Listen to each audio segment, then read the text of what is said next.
بونجور، صباح الخير، صباح النور، صباح البركة، صباح الشغل، صباح الحب والسلام والأمان عليكم. طبعا بدي أعايد اليوم كل شخص اليوم بصادف عيد ميلاده، بدي أحكي لكم كل عام وأنتم بألف خير، عقبال المليون سنة يا رب بحبكم.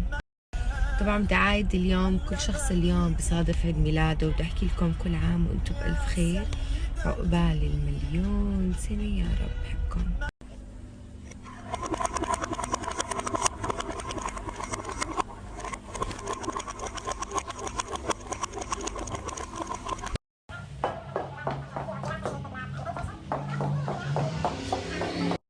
ممكن أعرفكم على البنوتة الحلوة ديما؟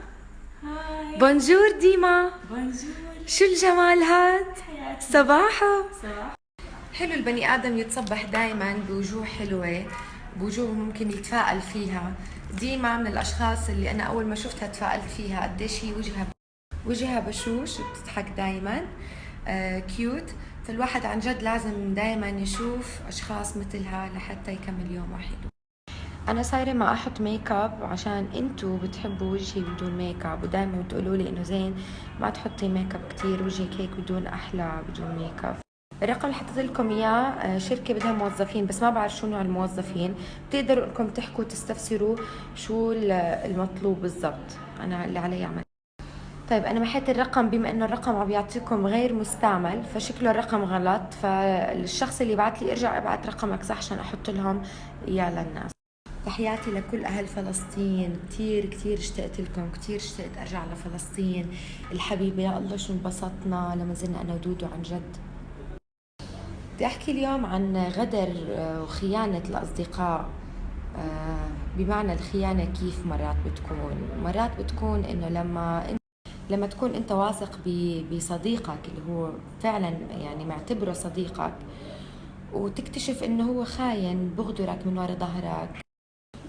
من ورا ظهرك وبضربك أسفين، وبيجي بيمثل عليك انه هو حبيبك وما احلاه وبجنن وما في منه، مع انه هو لسه قبل بيوم غادرني، يعني لسه قبل بيوم كان حاكي عني وقعد وقعدات وحكي وهيك. فانا الحلو فيني وبشخصيتي انه انا صار عندي اكسبيرينس بالحياه، وعندي اكسبيرينس بالناس وبالاصدقاء.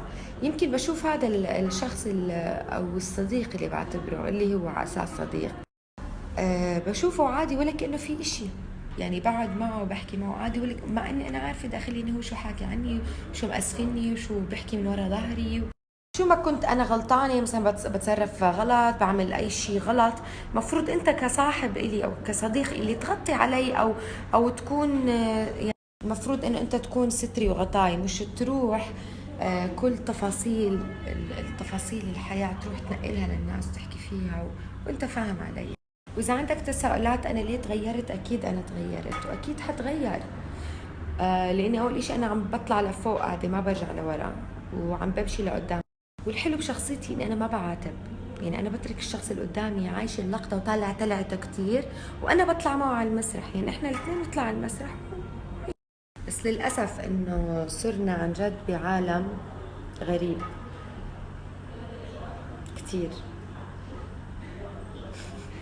نورتيني اليوم بالمكتب ست سناء.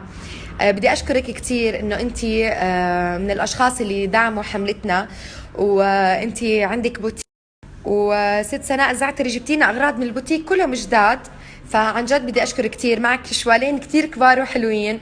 بتمنى إنه كل السيدات يكونوا مثلك، معطائيين، بحبوا العطاء، بحبوا المساعدات، وبحبوا الخير، ووجهك بشوش وبياخد العقل.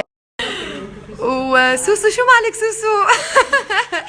عن جد بتجنن، شخصيات كتير حلوة وبتاخد العقل، وأنا كتير مبسوطة إني تعرفت عليك اليوم. وهلا لكل الصبايا اللي بتابعوني، ما لكم الا سوسو، رحت لكم البوتيك تبعها، عندها فساتين سهره بتاخذ العقل، وعندها بضاعه بتمزع العقل. صبايا رح احط هلا البوتيك تبع ستايل 2 للمدام سوسو اللي بتاخذ العقل، واي بنت تيجي من طريقي عند سوسو رح تعملها سبيشال برايس واسعار يعني على الخفيف. فهلا رحت لكم الاكونت تبعها ورقم التليفون، وروحوها على مرج الحمام. صبايا ديفا ديرم عاملين اوفر كل 2 حواجب، 1 لاش اكستندر اللي هو المكثف رموش، العرض لمدة يومين. تعبانة أني عيانة عيان تعبانة يما الجو تعب الناس.